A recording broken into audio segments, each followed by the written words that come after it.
What's up everybody, my name is Chassidy. Thank you for clicking on this video. Today, as the title suggests, I am going to be sharing with you basically a day in my life as an exclusive pumper. I'm going to talk to you about why I exclusively pump, what pump I use, how I use my pump, how I store my breast milk, how I prep her bottles, just basically all things pumping. So we got a lot to talk about, so let's jump right into it. So I actually just wanted to start with briefly talking about why I exclusively pump. My daughter actually had no issues latching. I both pumped and breastfed her for the first month of her life. And then I transitioned to exclusively pumping after that. And she's 7 months old now. So I've been pumping for 7 months now. I started pumping in the hospital. So to encourage my milk to come, the nurse brought in a pump and I started pumping day one, the first day she was born. And to be honest, the reason I exclusively pump is for the convenience of it. By pumping and bottle feeding her, it took a huge weight off of myself. And what I mean by that is like, I get a lot more help. So her dad can help feed her, or her grandparents can help. In the beginning when she wasn't sleeping through the night, I didn't always have to wake up. He could wake up too and help because she was on the bottle. If we went out into public, I didn't have to worry about trying to cover up. You know, not that there's anything wrong with not covering up. Feed your baby girl, okay? But I didn't have to worry about any of those extra things that came along with breastfeeding. I could just whip out a bottle. Again, to each their own. If breastfeeding works for you and is easier for you, that is great. Just feed your baby girl. That's all that matters. If formula works for you, just feed your baby, okay? That is all that matters. But for me personally, exclusive pumping and bottle feeding her has just been perfect for us. So to jump more into the details of how this works for me in my life, I now pump only 3 times a day, thankfully. So I only pump 3 times a day, and I pump for up to 20 minutes. So I don't always do 20 minutes, but for the most part, I'll say I do 20 minutes. In the beginning, like I mentioned, the first month of her life, I did also breastfeed, but I only breastfed her once a day. And that was honestly just to help continue to encourage my milk to come full force. So my morning pump, which is normally about 7 in the morning, is my biggest pump of the day. And I normally get about 15 to 16 ounces of milk in the morning. After that, I don't pump again until between 3 and 6 p.m. just depending on what's going on. If I have visitors or pre-quarantine, I was going somewhere, or I'm also still working. So if work is busy, then I'll decide between that 3 and 6 p.m. time frame of when is best for me to pump. So my second session, I get about 10 to 12 ounces, and this is actually my quickest pump session. I can pump 10 to 12 ounces in that second pump frame, probably because it's been so long since the first and second pump, within like 10-12 minutes. And then my last pump of the day is at 10:30 at night. And again, I get about 10 ounces at that time. If you watch my mommy morning routine video, then you know that I use the nighttime pump, so the 10:30 at night pump, and then what I pump in the morning to prep G's bottles for the day. So when I prep her bottles, I do about 5 bottles at 5 ounces each. So my second pump of the day, that is the milk that I will store. So thankfully, I'm able to store about 10 ounces of milk every single day. I like to use the Lansano bags, and to be honest, it's for no particular reason. I have no idea why I even started using Lansano bags, but I've been using them from the beginning, and they work just fine, and so I continue to use them. So I fill the bags up between 5 and 6 ounces, depending on how much I pumped that day. And then what I will do is I put it in the freezer flat, so it will flatten out. And then once it's frozen, then I will stick it in a Ziploc bag with other milk from that month. I just found that that was the easiest way to store the milk. After I fill up a Ziploc bag, then I will take it to my outside deep freezer. I have had to buy 2. I should have just got one big one, but I didn't. I have had to buy 2 deep freezers in order to store all of G's milk. Praise God, I'm very grateful. So what happened was, a coworker and friend of mine had just had a baby just before me, and she had came back to work. Her son was about 4 months old when she had came back to work, and she had told me that she had only started storing milk the month before she came back to work. And because of that, like, she didn't have that much stored up to give him, you know, while she was at work. So I took that information, I stored it, and the moment, G was days old, the moment I was able to store milk, I started storing milk. And because of that, that is why, like I said, I am on my second deep freezer of how much milk I have stored. So my goal is to pump for her first year of life and provide her with breast milk for the first year of her life. After that, I will give her the stored breast milk as long as she'll take it. I've heard that sometimes babies don't like to take the stored breast milk, which is okay because I'm going to pump and give her the fresh breast milk for her first year. And then after that, if she takes it, then she'll take breast milk for, you know, as long as she has the stored breast milk. And if she doesn't, then I have a ton of breast milk to donate. So as far as how I actually pump, the pump that I use is the Spectra S1. When I first started pumping, I actually rented a Medela 1 from the hospital.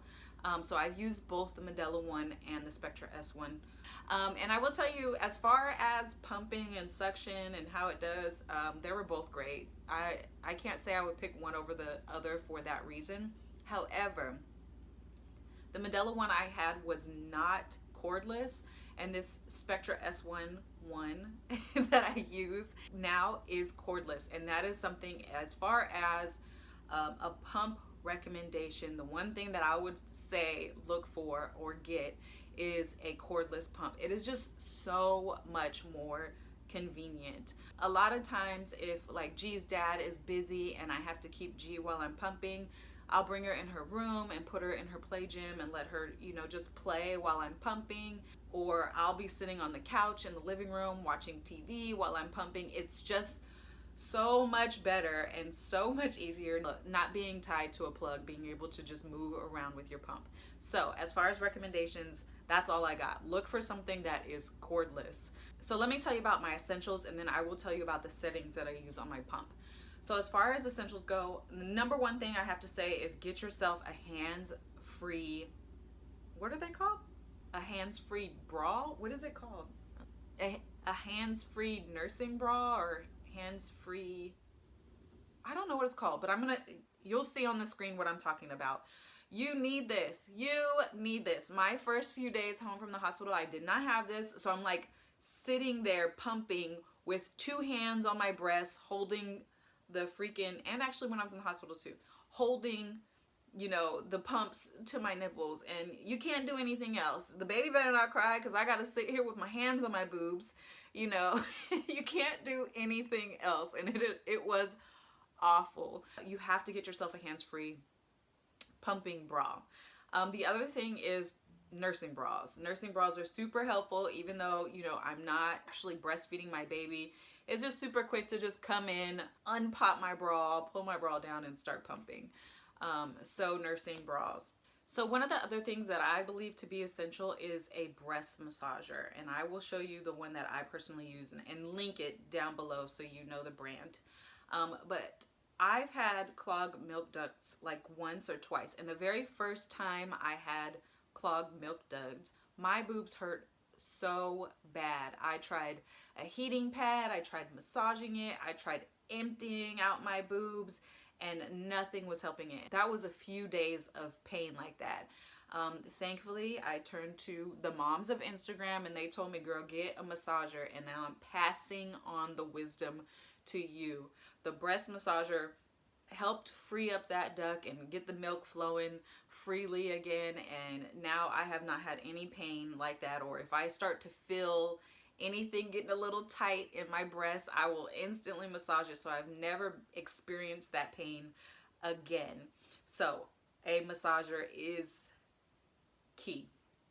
And lastly, I would say get multiple size bottles to pump in. So my second and my third pump, where I only get about 10 ounces, I just use the bottles that came with the Spectra S1. But as you can see, they're a little bit smaller. For my morning pump, where I'm getting close to 16 ounces, I used to pump into those little bottles, and then midway through I would dump them into a different bottle and then plug back in. So I think it's just easier to get a bigger size bottle as opposed to just using what came with it. Okay, so I just wanted to quickly show you how I used my pump. So the first thing I'll do is obviously pull my boobs out, okay? The next thing I will do is put on that hands-free pumping bra. And then from there, I will actually turn on my pump. With the Spectra S1, when you turn it on, it will revert back to whatever settings you had it on last time. When I pump, I like to increase the amount of suction as the time goes on and as my boobs kind of, get used to the suction.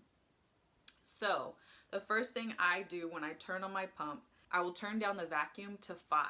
To start, as far as suction goes, 5 just works for me. I think you kind of have to just play with it to see, just how sensitive your nipples are and what you can kind of start with.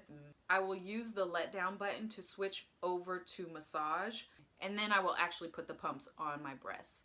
Once I get the pumps onto my breasts, I allow the massage to continue for a little less than a minute, and then I will push that letdown button again to switch back over to the actual expression mode. I think that's the correct word, but basically to where it's actually sucking milk.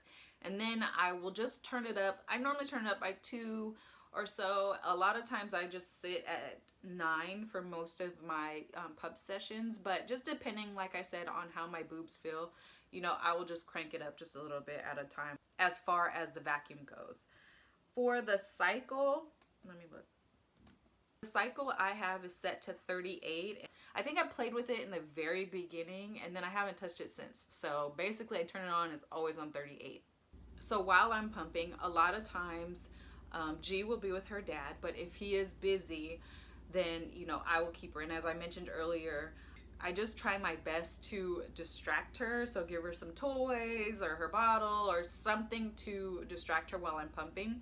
She's 7 months now, and she just started this like flopping thing where she goes from seated to her belly to fly. I swear to you, she is flying to get things, and she's obsessed with my pump now. So she will be sitting there and try and reach and grab my pump. So that can occasionally be difficult, but a lot of times she'll be with her dad, and I will get to go kind of have 20 minutes to myself, if you will.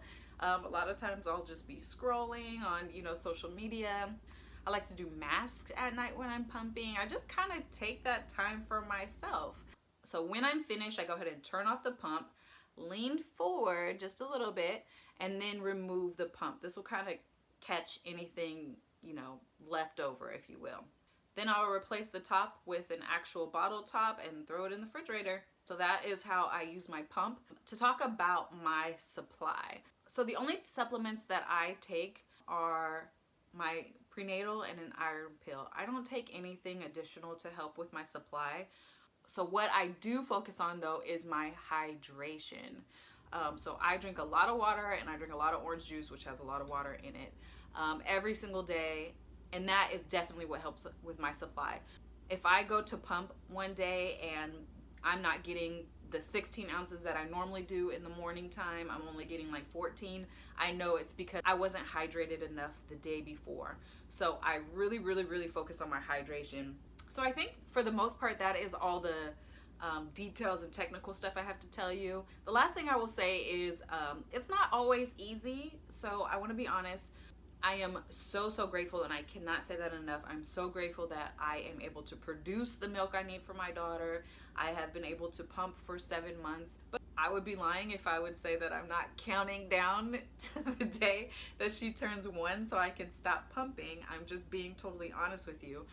But I am grateful. I can't say that enough. I am so grateful to be able to produce this much milk, but I just want to be honest and real with y'all and not make it seem that it's just always easy. So I think I told you everything. If I missed anything, please feel free to ask some questions in the comments below. If you have any video requests, I appreciate those as well. I'm trying to kill it with my Wednesdays at 9 a.m. PST, okay? So if you like this video, please like this video, comment, and subscribe. Until my next video, bye.